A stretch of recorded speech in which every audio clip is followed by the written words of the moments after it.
Eric by Shaun Tan. Before I start the story, I'll tell you that a foreign exchange student is a student who wants to live in another country, maybe for 6 months or a year, so you can swap schools.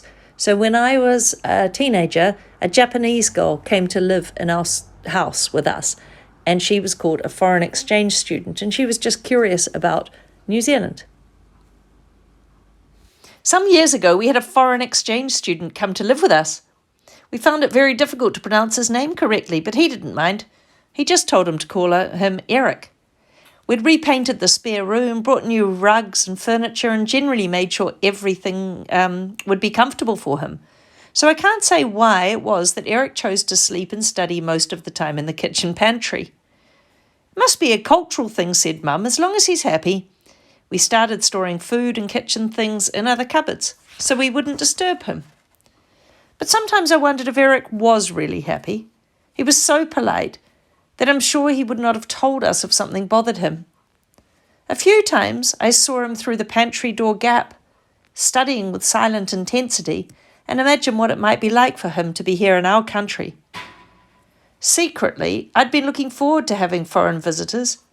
I had so many things to show him, and for once I was a fountain of interesting facts and opinions. An expert. Fortunately, Eric was actually curious and always had plenty of questions. However, they weren't the kind of questions I'd been expecting. Have a look at the pictures and you can see some of the questions. Most of the time I could only say, well, I'm not really sure, or, well, that's just how it is. I didn't actually feel like an expert and I didn't feel very helpful. I had planned for us to go on a number of weekly excursions together, as I was determined to show our visitor the best places in the city and its surroundings. I think Eric enjoyed the trip. Once again, it was really hard to know. Have a look at the pictures and you'll get an idea of where they went. Shaun Tan doesn't always tell his stories through words.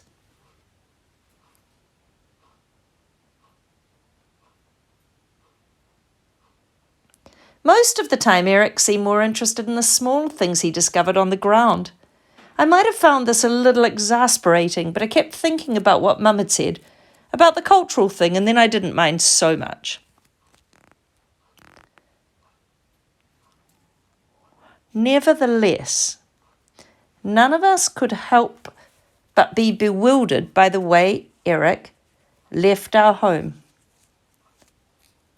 A sudden departure one early morning, with little more than a wave and a polite goodbye.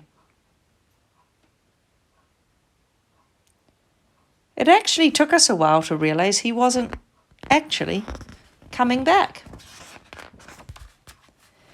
There was much speculation over dinner later that evening. Did Eric seem upset? Did he enjoy his stay? Would he ever want to hear from us again? An uncomfortable feeling hung in the air, like something unfinished or unresolved. It bothered us for hours, or at least until one of us discovered what was in the pantry. Go see for yourself. It's still there after all these years, thriving in the darkness. It's the first thing we show any new visitors in our house. Look at what our foreign exchange student left us, we tell them. It must be a cultural thing, says Mum.